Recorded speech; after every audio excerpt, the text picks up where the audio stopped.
Sesuai dengan tema firman Tuhan pada hari ini adalah keluarga yang diurapi Roh Kudus, ya. Berapa banyak Bapak Ibu yang rindu keluarganya diurapi Roh Kudus? Lambaikan tangan. Tentu kita semua pastinya rindu agar keluarga kita diurapi Roh Kudus. Ya, jadi ada sekolah minggu bagi yang punya anak cucu, silakan dibawa. Baik saudara, kita akan membaca firman Tuhan. Langsung saja kita buka Yosua pasal 24. Yosua pasal yang ke-24, firman Tuhan berkata, kita akan baca sama-sama ya dari ayat yang pertama secara bergantian dan sampai ayat yang ke-15 saudara. Firman Tuhan Yosua pasal 24 ayat yang 1 berkata, kemudian Yosua mengumpulkan semua suku orang Israel di Sikem. Dipanggilnya para tua-tua orang Israel, para kepalanya dan para hakimnya dan para pengatur pasukannya. Lalu mereka berdiri di hadapan Allah. 2. Berkatalah Yosua kepada seluruh bangsa itu, beginilah firman Tuhan Allah Israel. Dahulu kala di seberang sungai Efrat, disitulah diam nenek moyangmu, yakni Tera ayah Abraham dan ayah Nahor. Dan mereka beribadah kepada Allah lain. Tetapi aku mengambil Abraham bapamu itu dan dari seberang sungai Efrat dan menyuruh dia menjelajahi seluruh tanah Kanaan. Aku membuat banyak keturunannya dan memberikan Ishak kepadanya. Saudara, kalau kita melihat di sini Yosua disuruh Tuhan, kumpulkan seluruh bangsa itu, 12 suku Israel dengan semua pasukannya, kepala sukunya, hakimnya. Kenapa semua disuruh kumpul? Ya para ketua-ketuanya, karena mereka lah yang akan mempengaruhi bangsa itu. Lalu di sana Yosua menyampaikan kepada bangsa itu, beginilah firman Tuhan Allah Israel. Dulu ya nenek moyangmu berdiam di seberang sungai Efrat. Ya ada Abraham. Tuhan mengingatkan kembali kisah dari nenek moyang bangsa Israel. Kita mungkin bertanya saudara, sebagai orang Kristen, orang percaya, kita ini harus tahu sejarahnya bangsa Israel. Amin. Supaya jangan ada yang tanya, ya kenapa kita ini kok ininya ke Israel, bangsa Israel. Kenapa gitu ya, bukan ke Paris. Ya kalau ke Paris jalan-jalan ya ibu-ibu. Beli tas pasti di sana ya. Ya kenapa harus Israel gitu ya. Saudara, seperti yang kita tahu bersama sejarahnya itu, Abraham, Ishak dan Yakub. Berkat Abraham turun kepada Ishak dan kepada Yakub. Ya, dan kita tahu Israel awalnya itu adalah Yakub. Ketika dia bergumul dengan Allah dan Tuhan berkata, mulai hari ini kamu tidak dipanggil lagi Yakub tetapi Israel. Israel memiliki anak berapa? Ini enggak lulus sekolah minggu semua ini Pak. Haleluya. Ya, Israel punya anak berapa? Ya, 12 suku Israel. Ya, dan akhirnya kita tahu bersama sejarahnya bagaimana ketika pada waktu itu Yusuf, salah satu anak Israel, dibuang ke Pak Abraham. Enggak usah jawab Pak. Kita lagi pertanyaan Alkitab. Yang bisa jawab dapat sepeda di luar. Mumpung ada Pak Yoris, Bapak bisa kasih sepeda ya Pak. Ya, yang akhirnya dibuang ke Mesir siapa? Aduh, yang ikut mesbah doanya Debbie Basir TV berapa banyak? Yang gak ikut berapa banyak? Yang gak ikut bertobat. Saudara, akhirnya salah satu anak Israel yaitu Yusuf dibuang ke Mesir oleh saudara-saudaranya sendiri. Dia terjual menjadi budak, tetapi Tuhan mempersiapkan Yusuf untuk di Mesir karena Tuhan akan mendatangkan kelaparan besar atas seluruh bumi. Supaya nanti orang Mesir bisa melihat Allah Israel, Allah yang disembah oleh anak-anak ya dari keturunan Abraham itu adalah Allah yang hidup. Ya, jadi kita tahu bersama ketika akhirnya mereka ada di Mesir, Yusuf di Mesir, lalu orang tuanya mengalami kelaparan. Dan akhirnya pada waktu itu Fir'aun berkata, Yusuf, bawa kaum keluargamu ke Mesir. Dan akhirnya Yusuf membawa seluruh keluarganya Yakub dan ke-11 anaknya yaitu suku Israel pindah ke Mesir. Sampai di Mesir mereka dibukakan tangan lebar oleh Fir'aun. Padahal seharusnya orang Mesir tidak boleh tinggal bersama orang Ibrani. Tapi mereka diberikan satu tanah untuk mereka kelola. Dan Alkitab berkata, bangsa Israel bangsa yang disertai Tuhan. Karena mereka menerima janji tentang penyertaan dan berkat Tuhan. Ketika mereka ada di Mesir, mereka bekerja. Dan ternyata karena Tuhan memberkati mereka, mereka menjadi sebuah bangsa yang besar di Mesir. Malah lebih diberkati daripada orang Mesir. Ketika akhirnya masa berganti, Fir'aun mati, naik Fir'aun yang lain. Jadi saudara, Fir'aun itu bukan nama orang, tapi nama julukan raja bagi raja di Mesir. Jangan ada yang tanya sama saya, Bu, itu kok Fir'aun enggak mati-mati ya? Nah ini karena tidak mengerti firman. Bagaimana keluarga kita mau diurapi Roh Kudus kalau orang tua saja pada tidak tahu? Tapi di sini semua tahu. Insya Allah. Ya, kalau orang nggak ngerti firman itu kayak satu cerita. Anaknya keluar dari ruang sekolah minggu nangis. Namanya Yosua. Papa, aku nggak mau ikut sekolah minggu lagi. Kenapa? Aku dituduh sama gurunya merobohkan tembok Yeriko. Terus bapaknya tanya, tapi kamu tidak melakukan itu kan? Tidak papa, aku dari tadi belajar di ruang sekolah minggu. Terus apa yang lakukan? Aku juga nggak tahu, mana guru sekolah minggumu? Bapaknya pergi ketemu guru sekolah minggunya. Kenapa anak saya dituduh merobohkan tembok Yeriko? Guru sekolah minggunya balik tanya, lah siapa pak yang merobohkan? Ya saya nggak tahu. Kenapa anak saya yang dituduh? Begini saja, saya ini kan pemborong, hitung berapa kerugiannya, saya bangun lagi. Karena tidak mengerti, hai orang tua, engkau tidak bisa cukup dengan bernyanyi lalu keluargamu diberkati. Engkau tidak cukup hanya dengan mengklaim firman lalu keluargamu akan diurapi Tuhan. Engkau harus mengerti kebenaran dan engkau harus membagikan kebenaranmu itu kepada kebenaran firman Tuhan itu kepada anak cucumu. Supaya engkau mengajarkan kepada mereka tentang hukum-hukum Tuhan. Tuhan berkata, kenapa dia membawa bangsa Israel keluar dari perbudakan di Mesir? Untuk memberikan kepada mereka. Lalu Tuhan tuh lucu, saudara. Dia bilang gini, Musa, kamu pergi ketemu Fir'aun.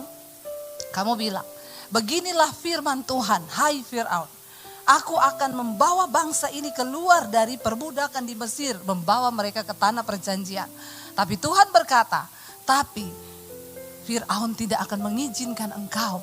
Karena aku akan mengeraskan hati bangsa itu dan hati Fir'aun supaya dia tidak mengizinkan. Coba kalau kita jadi Musa, kita ngomong apa? Tuhan ini piye loh, bener nggak? Suruh saya pergi ketemu Fir'aun supaya saya bawa bangsa itu. Tapi dia juga ngomong, tapi Fir'aun tidak akan mengizinkan karena aku mengeraskan hatinya Fir'aun. Kalau kita nggak taat sama Tuhan, ya sudah Tuhan, kau saja yang kerjalah. Kenapa Tuhan main-mainkan begini? Saudara, untuk segala sesuatu yang terjadi di hidup kita itu Tuhan punya maksud. Nah, bagian kita itu mengerti maksud Tuhan. Karena ikut Tuhan itu ngeri-ngeri sedap. Sudah nonton filmnya? Yang Batak ketawa kenceng ini. Ya, saudara, ya benar enggak? Ikut Tuhan itu tidak sesuai dengan apa yang kita pikirkan terkadang. Karena memang gak masuk akal, tidak masuk di logika. Tapi itulah Tuhan, dia sanggup melakukan lebih daripada apa yang kita pikirkan. Ternyata Tuhan bilang, kenapa dia mengeraskan hati Fir'aun? Supaya ada tulah terjadi yang pertama, air menjadi darah. Lalu tulah kedua, tulah ketiga, tulah keempat, tulah kelima. Tetap Fir'aun hatinya dikeraskan Tuhan. Musa balik lagi, Tuhan sudah, besok kamu bilang sama Fir'aun ya, akan ada tulah yang ke-10, anak-anak sulung semua di Mesir akan mati. Lalu semua anak sulung di Mesir mati sampai anak lembu, kambing, domba yang sulung mati. Kecuali miliknya orang Israel. Nggak mati. Saudara bisa bayangkan betapa ajaibnya Tuhan itu. Harusnya ketika melihat itu orang Mesir berbalik dan percaya. Bukan cuma buat orang Mesir, Tuhan mau orang Israel, umatnya sendiri pun mempercayai dia. Karena banyak orang berkata percaya kepada Tuhan, tapi hanya sedikit yang berani mempercayakan hidup kepada Tuhan. Amin apa amin? Banyak orang bilang percaya Tuhan, tapi bisa dihitung dengan jari yang berani mempercayakan hidupnya kepada Tuhan. Itu terjadi dengan bangsa Israel. Akhirnya Tuhan menjamah hati Fir'aun. Lalu dia bilang, pergi kalian, cepat pergi. Kalau tidak semua kita mati. Dengan mulutku aku mengaku bahwa Allah Israel yang kamu sembah itu Allah yang berkuasa. Akhirnya mereka diizinkan pergi. Tapi Tuhan bilang gak sampai situ. Aku akan menggerakkan mereka untuk mengejar. Saudara, kenapa maksud Tuhan diizinkan persoalan, tantangan, masalah. Orang yang disertai Tuhan bukan berarti dia tidak ada masalah. Tetapi Tuhan berkata, karena hatinya melekat kepadaku dan ia mengenal namaku. Ketika ia berseru, aku akan menyertai dia di dalam kesesakan. Apa bedanya kita dengan orang yang tidak percaya kepada Tuhan? Sama-sama mengalami kesesakan. Jangan pikir anak Tuhan tidak mengalami kesesakan. Kalau ada di sini yang belum mengalami kesesakan, saya doakan biar mengalami. Amin. Kenapa saudara takut bilang amin? Bangsa Israel bisa keluar dengan cepat hanya dalam waktu hari saja hitungannya. Tapi Tuhan bawa mereka berputar di padang gurun. Kenapa? Karena Tuhan tahu padang gurun adalah tempat terbaik untuk membentuk karakter bangsa Israel. Padang gurun adalah tempat terbaik untuk mematikan kedagingan kita. Yang belum pernah melewati padang gurun, saya doakan saudara mengalami padang gurun. Yang amin cuma satu. Siapa yang amin itu? Nanti ambil sepeda di luar. Ya, benar saudara, ayo kita sungguh-sungguh punya iman. Tuhan, aku mau rela melewati padang gurun, tapi kedaginganku dimatikan dan aku mengalami perkenanan Tuhan. Bagaimana kita bisa menjadi orang yang mengalami pengurapan Tuhan? Dagingmu harus mati. Semakin menderita kita, semakin mati daging ini. Kenapa orang punya iman yang murahan? Ya ada saudara, saya kemarin ketemu orang. Kenapa, gimana kabarnya sekarang si A? Gak mau ke gereja lagi Bu Debbie. Kenapa? Kecewa sama orang Kristen. Kenapa? Katanya waktu dia gak punya uang, gak ada orang gereja yang mau tolong dia. Saya bilang pret. Saudara, jangan main judi dengan Tuhan. Kenapa kita beribadah kepada Tuhan? Bukan Tuhan yang butuh kita yang butuh Tuhan. Jangan engkau punya motivasi apapun datang ke gereja. Lihat-lihat mana orang yang kaya nih ya, siapa tahu saya bisa pinjam duit. Bertobat. Amin. Jangan taruh imanmu kepada manusia. Taruh imanmu kepada Tuhan. Jangan memikirkan orang bisa menolong engkau. Tuhanlah yang sanggup menolong engkau. Ketika bangsa Israel ada di Mesir, mereka berteriak, Tuhan kami ini diperbudak, tidak enak rasanya, Tuhan tolong kami, lepaskan kami. Tuhan bawa mereka keluar. Ketika mereka sudah melihat banyak mujizat Tuhan kerjakan, mereka berjalan, Alkitab berkata, laut di depan, tentara Fir'aun di belakang, dan gunung di kanan kiri. Gak ada jalan lari. Mereka berseru kepada Tuhan ketakutan. Mereka bilang sama Musa, oh jadi ini sebabnya engkau bawa kami keluar dari tanah perbudakan di Mesir. Ternyata karena di sana gak ada kuburan. Engkau pengen kita mati massal di sini dan kita dikubur di sini bareng-bareng. Ini loh, orang-orang itu kadang manusia itu mulutnya itu loh. Ketika lagi diproses Tuhan, gak usah banyak protes. Ya, bangsa Israel itu protes terus. Lalu Tuhan berkata kepada Musa, arahkan tongkatmu ke laut. Lalu tiba-tiba datang angin timur yang begitu kencang sehingga air itu terbelah menjadi dua oleh angin itu. Bangsa Israel menyeberang, ketika mereka hampir sampai, disusul oleh tentara Fir'aun. Tiba-tiba air itu turun lalu tertutuplah, mereka mati semuanya.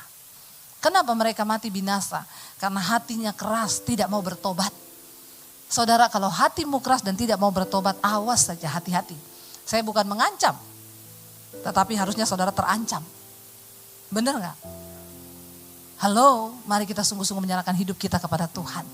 Akhirnya mereka berjalan di padang gurun, panas. Alkitab berkata 3 hari mereka berjalan, tidak ada air.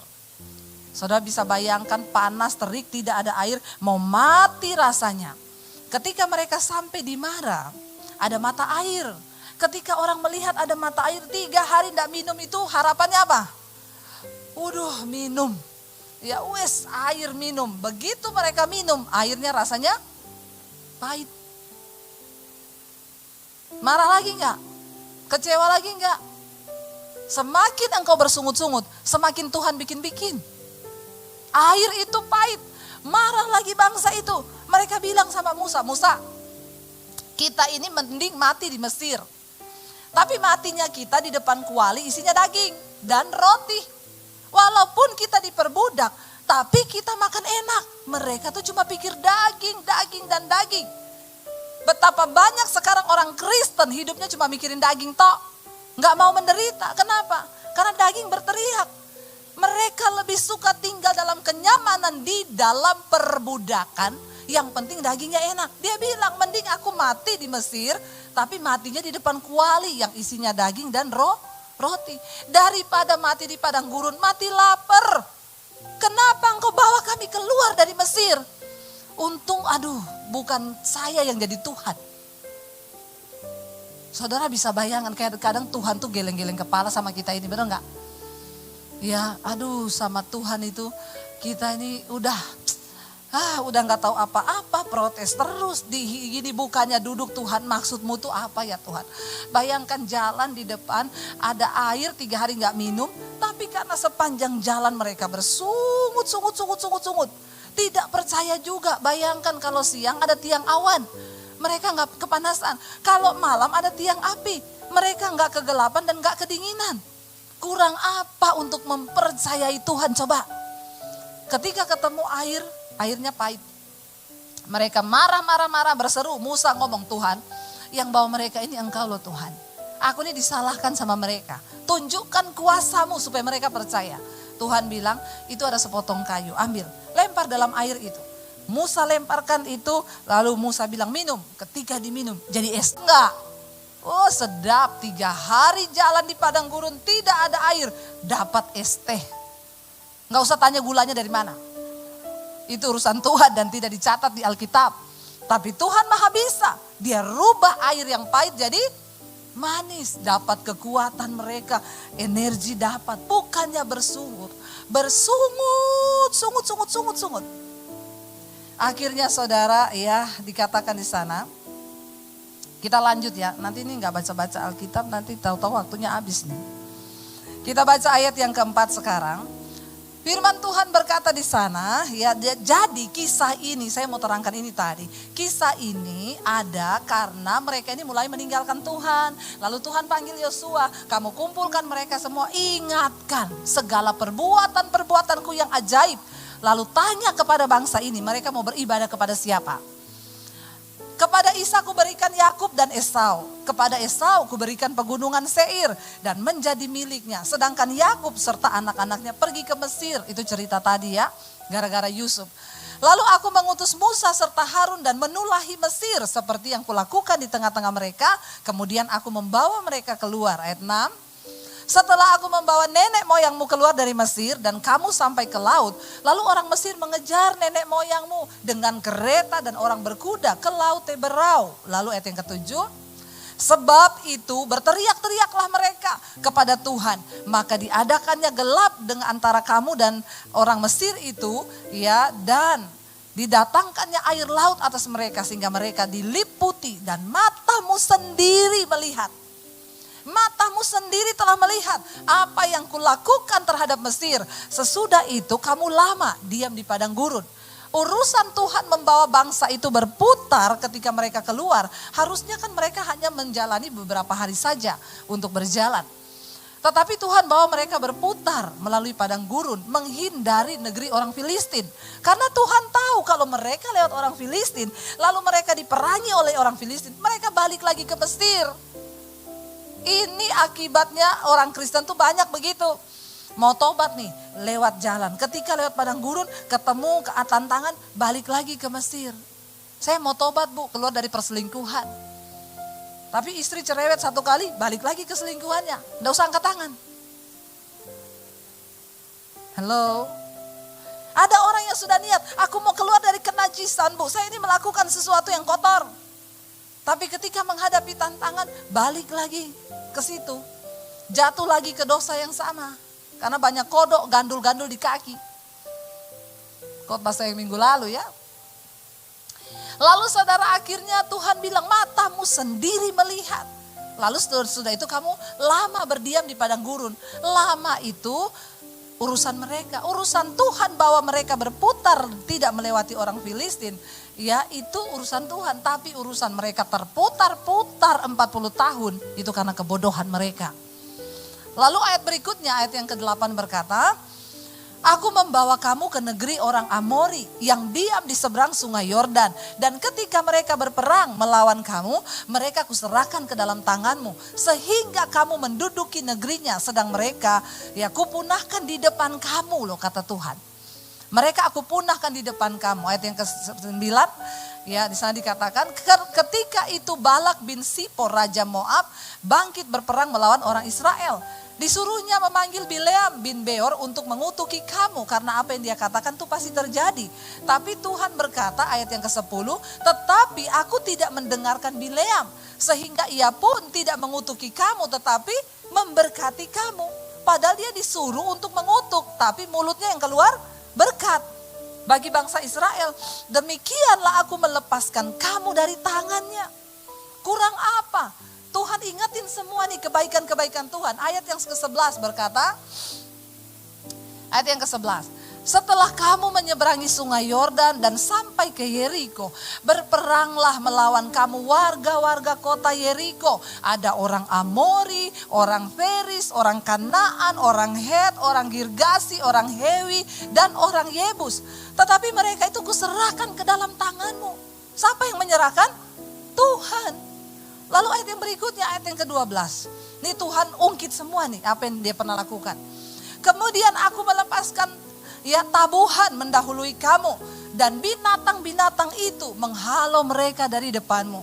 Seperti kedua raja orang Amori itu, sesungguhnya bukan oleh pedangmu dan bukan pula oleh panahmu. Tetapi apa ayat 13 dikatakan, demikianlah juga kuberikan kepadamu negeri yang kamu peroleh tanpa bersusah-susah. Dan kota-kota yang tidak kamu dirikan, tapi kamu diami di dalamnya. Mereka enggak mendirikan kota, tapi dikasih tinggal di satu kota yang sudah bagus. Tetapi kamulah yang mendiami di dalamnya. Juga kebun-kebun anggur, kebun-kebun zaitun yang tidak kamu tanami, tapi kamulah yang makan hasilnya.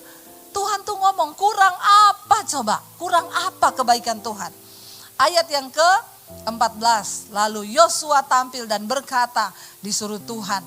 Ya, oleh sebab itu, katakan sama-sama, 1, 2, 3. Takutlah akan Tuhan dan beribadahlah kepadanya dengan tulus, ikhlas, dan setia. Jauhkanlah Allah yang kepadanya nenek moyangmu telah beribadah di seberang sungai Efrat di Mesir. Dan beribadahlah kepada Tuhan. Karena itu saudara, semua sudah Tuhan lakukan dalam hidup kita.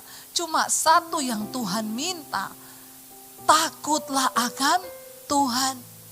Kenapa dia mengizinkan semua tulah-tulah tantangan demi tantangan di padang gurun. Mereka lihat mujizat, mereka marah-marah, gak ada daging, gak ada roti, turun mana dari sorga.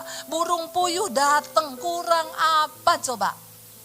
Saya cuma mau bilang hari ini, tidak ada yang kurang dari hidup kita. Kita bernapas hari ini, kita sehat, itu anugerah Tuhan. Karena itu kebangetan kalau kita ini gak hidup takut akan Tuhan. Takutlah akan Tuhan dan beribadahlah kepadanya dengan tulus, ikhlas, dan setia. Jangan punya embel-embel ikut Tuhan. Ada orang yang gini, iya Tuhan aku akan melayanimu. Kalau nih ya Tuhan, kalau pulihkan dulu pekerjaanku. Dalam hatinya Tuhan, bukan Tuhan si malaikat. Pret banget lu. Emang siapa lu?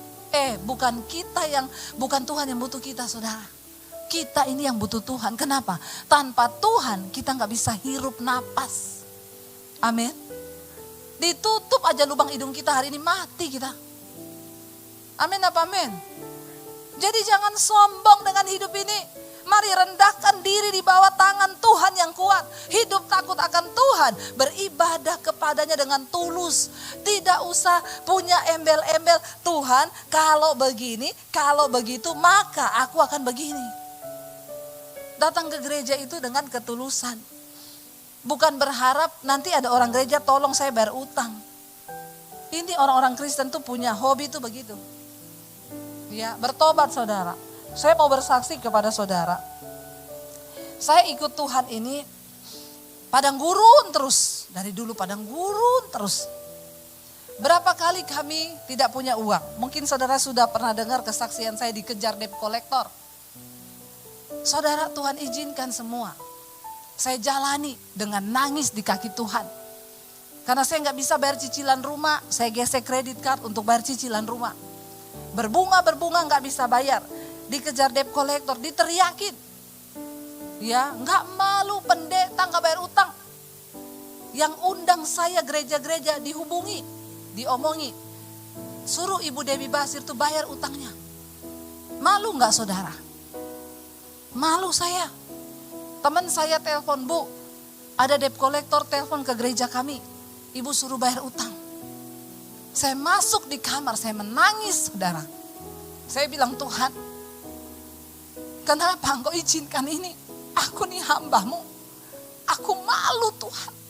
Itu uang gak saya pakai beli tas mahal. Saya cuma buat bayar rumah untuk bertahan kami bisa tinggal di satu rumah. Tuhan jawabnya apa? Kalau aku izinkan itu. Kau mau apa? Berapa harga dirimu? Saya nangis di kaki Tuhan dan saya bilang, biarkan dagingku mati Tuhan. Saya tidak pernah menelpon keluarga. Saya nggak cari keluarga mami saya. Saya nggak cari keluarga siapapun. Dan kalau ada orang yang hari ini menonton tayangan ini saudara. Saya yakin ini tayangan ditonton oleh ribuan orang. Apalagi nanti kalau saya ambil videonya Pak, saya tayangkan dari channel saya. Kalau ada orang kaya yang pernah mungkin saya pinjam atau datang minta uang. Coba ngomong kepada saya hari ini di depan mimbar ini. Saya mau bersaksi, saya tidak pernah pinjam uang. Saya dan suami punya satu prinsip, kami hamba Tuhan. Kami harus hidup mengandalkan Tuhan. Sebab Tuhan yang panggil kami. Dan Tuhan yang sanggup memberkati kami. Tapi kalau Tuhan izinkan kami lewati padang gurun, itu urusan Tuhan. Kami mau mati bagi daging kami. Saya tidak pernah punya embel apa-apa ikut Tuhan. Ketika Tuhan pun menghancurkan daging kami, silakan Tuhan. Remukkan saya seremuk-remuknya. Kita dituduh nyolong keyboard di gereja. Suami saya, kami telan itu mentah-mentah. Kami bayar harga apa yang Tuhan mau. Hari ini saya mau bersaksi di depan saudara. Tuhan yang kita sembah tidak akan pernah membiarkan engkau terus menderita.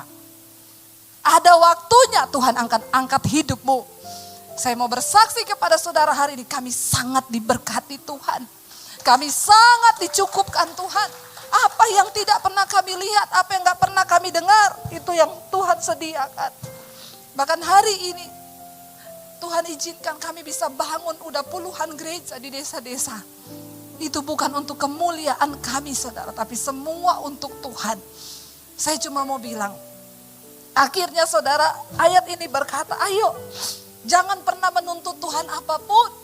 Dia cuma minta beribadah kepadanya dengan tulus dan ikhlas. Lalu ayat yang berikutnya, yang terakhir ayat 15 berkata, kita baca sama-sama. Kata Yosua begini, tetapi jika kamu anggap tidak baik untuk beribadah kepada Tuhan, pilihlah pada hari ini kepada siapa kamu akan beribadah. Ya, kepada Allah yang kepadanya nenek moyangmu beribadah di seberang sungai Efrat, atau Allah orang Amori yang negerinya kamu diami saat ini. Tetapi aku, kata Yosua, aku dan seisi rumahku, kami akan beribadah kepada Tuhan. Saudara, saya berdoa, hari ini kita memilih untuk beribadah kepada Tuhan. Jangan memilih yang lain. Karena Yosua dengan tegas berkata, kamu pilih hari ini. Kepada siapa? Kalau engkau merasa tidak enak selama ini ikut Tuhan, engkau merasa tidak ada untung ikut Tuhan, engkau anggap tidak baik untuk ikut Tuhan, silakan engkau pilih Allah-Allah yang sesat. Tidak bisa main-main. Engkau mau benar, engkau mau sesat, silakan sesat sekalian. Ini maksud ayat ini loh. Kalau engkau gak mau beribadah pada Tuhan, pilih Allah nenek moyangmu atau Allahnya orang Amori. Tapi aku dan seisi rumahku, kami akan beribadah kepada Tuhan. Saudara, dia Tuhan yang setia. Jangan pernah memilih untuk menyembah kepada yang lain selain kepada Tuhan. Jangan memilih untuk menyembah dagingmu dan engkau meninggalkan Tuhan. Mari kita cari perkenanan Tuhan. Saudara, engkau harus tinggalkan iman kepada anak-anakmu supaya keluargamu menjadi keluarga yang diurapi Tuhan. Orang tua, ada seorang ibu yang telepon saya, Bu, bagaimana cara mendidik anak supaya mereka itu benar-benar hidup dalam takut Tuhan. Saya bilang, tidak ada tips kecuali satu. Orang tua, jadilah pelaku firman. Maka anakmu akan melihat teladanmu. Engkau menceritakan, Tuhan bilang kepada Musa dan bangsa Israel, semua yang sudah aku lakukan dalam perjalananmu dari Mesir sampai ke tanah Kanaan, apa yang sudah kuperbuat, kebesaran-kebesaranku, tulis itu kata Tuhan dan ceritakan kepada anak cucumu dan keturunanmu. Ibu-ibu, kalau malam jangan dongengkan anakmu dengan cerita-cerita fiksi. Ceritakan tentang firman Tuhan. Saya bersyukur, kemarin saya dengar satu kesaksian, Bu, anaknya dia 3 tahun. Tiap jam 8 udah, Mam, cepat, Ibu Debbie sudah mau mulai. Tiap jam 8 malam. Ada yang foto anaknya di atas tempat tidur bawa Alkitab. Bu, anak saya 6 tahun. Tiap jam 8 udah cuci tangan, cuci kaki, sikat gigi, naik di atas tempat tidur bawa Alkitab. Teriak, Papi, Mami cepet, udah mau mulai mesbah doa. Saudara sekarang bersyukur, engkau gak perlu ngajari lagi, engkau tinggal suruh mereka dengar. Iman timbul dari pendengaran, pendengaran akan firman Tuhan. Saya melihat banyak anak-anak kecil di jamaat Tuhan hari-hari ini. Saudara tahu kemarin berapa hari lalu yang saya bacakan kesaksian di mesbah doa. Anak 13 tahun, dia bilang gini, Bu Debbie saya mau bersaksi kebaikan Tuhan. Tadinya yang ikut mesbah doa di rumah kami hanya mama. Karena saya kasihan mama sendirian ikut mesbah doa. Saya tadinya iseng cuma buat nemeni mama. Karena mama sendiri duduk di depan TV nonton dan ikut mesbah doa. Saya duduk, Bu. Tapi ternyata setelah saya mendengar mesbah doa, saya jadi ketagihan, Bu. Sekarang saya tidak temani mama, tapi saya juga ikut beribadah di mesbah doa. Dan kesaksian saya, Ibu, saya ini umur 13 tahun sudah dihinggapi roh ketakutan dan kekhawatiran. Orang tua gak tahu kan, anakmu masih 13 tahun, dia sudah punya pergumulan. Tapi kadang dia gak cerita, makanya tiba-tiba ada anak bunuh diri. Karena numpuk, sebab orang tua gak tahu apa-apa. Dia bilang, saya selalu khawatir ada roh yang mengikuti saya itu bilang gini, nanti kamu mati. Lalu saya bayangkan saya mati. Nanti besok dia datang dia ngomong, papamu akan mati. Saya bayangkan papa saya mati. Nanti dia datang besok, mamamu akan mati. Selalu itu setiap hari, Ibu. Saya ketakutan sampai malam kadang saya gak bisa tidur. Tapi sejak saya ikut mesbah doa, iman saya dibangkitkan. Saya belajar mempercayai Tuhan. Dan sampai hari ini tidak pernah ada lagi itu roh-roh ketakutan datang menghinggapi saya. Saudara, orang tua engkau harus punya iman. Dimulai dari orang tua, ajak anak-anakmu beribadah. Ya, supaya apa? Saya dulu anak saya itu kalau masih kecil dulu kan mereka penakut. Kalau mau ke kamar mandi, Mam, temenin. Kenapa? Ada setan. Saya bilang, Dek, di kamar mandi tidak ada setan. Yang ada tuh di hatimu. Kok bisa, Mam? Yang bisikin kamu gini, ada setan di situ, ada setan di situ. Ah, itu setan. Oh, jadi gitu. Sebentar ya, saya mau difoto. Supaya bagus, Saudara. Lagian foto. Ya, jadi kalau gini bagus kan. Nanti kirim di IG saya ya. Lalu Saudara, Ketika anak saya itu belajar memperkatakan iman, dia bilang satu kali gini, Mam, aku sekarang gak takut lagi loh. Kenapa? Saya mau ke kamar mandi, ada suara ngomong, ada setan. Saya tengking, dalam nama Yesus, kamu tuh yang setan. Akhirnya gak ada yang penakut anak saya. Orang tua harus mengajari mereka iman yang benar. Jangan orang tua gini, gak ada setan nak, temani mama dulu ke belakang. Nah ini, ya ini iman ini tanpa perbuatan. Makanya saudara, tunjukkan iman yang benar itu supaya anak-anakmu hidup dalam takut Tuhan. Mumpung masih ada waktu, saya percaya. Saya nanti malam saudara dengar Mesbah Doa ada kesaksian. Bapak-bapak, saya undang imam musik maju ke depan, 80 tahun. Dia divonis dokter tumor, jadi dibawa dari Sulawesi, tidak bisa buang air besar, tidak bisa makan. Perutnya sudah keras ya. Akhirnya sudah tersiksa, lemah, tidak berdaya, dibawalah ke Jakarta. Sampai di Jakarta, diperiksa dokter semua, ada tumor di usus besar yang menghalangi tidak bisa buang air. Lalu dokter bilang, kalau ganas, kalau ini harus dioperasi, karena kalau enggak dia tetap enggak bisa buang air besar. Dioperasi, setelah itu mungkin akan dikemo. Bapak ini anak Tuhan, dia selalu dengar Mesbah Doa, dia bilang, saya berdoa Bu Debbie, Tuhan jangan operasi, saya sudah tua, saya sudah pasang ring. Kalau saya Tuhan kasih hidup, kasih saya hidup sehat. Akhirnya dia berdoa, ketika besoknya itu mau diendoskopi lagi saudara, dia disuruh berpuasa. Dia berpuasa, dia berdoa. Tiba-tiba dia rasa mau buang BAB, udah lama gak BAB. Dia ke kamar mandi, begitu dia BAB, keluar darah semua dan daging menggumpal-gumpal. Tumornya pecah. Dan keluar tanpa operasi, dia disembuhkan Tuhan. Saudara, satu hal yang saya tanya gini, Pak, apa yang Bapak dapat? Kenapa Bapak masih diberi kesempatan hidup? Satu, Ibu Debbie, supaya saya berdampak buat anak dan cucu saya. Supaya lewat hidup saya, mereka boleh mengenal Tuhan dan mengenal perbuatan Tuhan yang besar. Kita bangkit berdiri bersama. Terima kasih Tuhan. Engkau masih izinkan kami ada di ruangan ini hari ini. Kami tahu karena Tuhan mau kami menjadi dampak. Kami bersaksi, Tuhan kami rindu, kami semua diselamatkan. Anak cucu kami tidak ada satupun yang tertinggal. Ketika Tuhan datang, hari itu akan menjadi hari yang menyenangkan, tapi juga akan menjadi hari yang menyedihkan. Karena ketika ada salah satu dari keluarga kami yang tertinggal, Tuhan kami berdoa selama masih ada waktu. Kami mau hidup takut akan Tuhan. Kami memilih hari ini untuk beribadah kepada Tuhan. Sebab Engkau Tuhan yang sanggup, Tuhan yang mampu melakukan segala sesuatu di hidup kami. Terima kasih Tuhan, mari angkat tanganmu saudara. Datang pada Tuhan. Datang pada Tuhan. Ini hidup kami Bapa. Kami bawa hidup kami Tuhan. Ini hidup kami Bapa.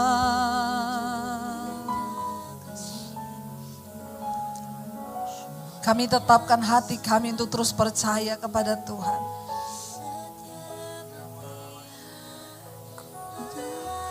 Terima kasih Bapa. Ambil waktu saudara secara pribadi dengan Tuhan. Katakan kami mau beribadah Tuhan dengan hati yang tulus. Ikhlas di hadapan Tuhan. Ku tetapkan hatiku untuk percaya tanpa syarat, takkan goyah. Ku nyatakan imanku untuk setia, senangkan hatimu.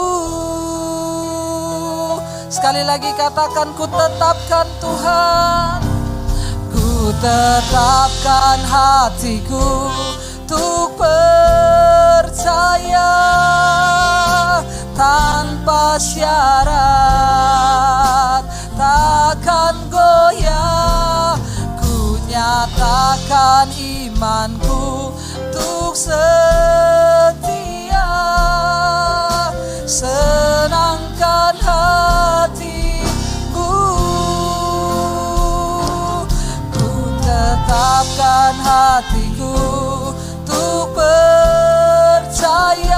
tanpa syarat, tanpa syarat, takkan goyah.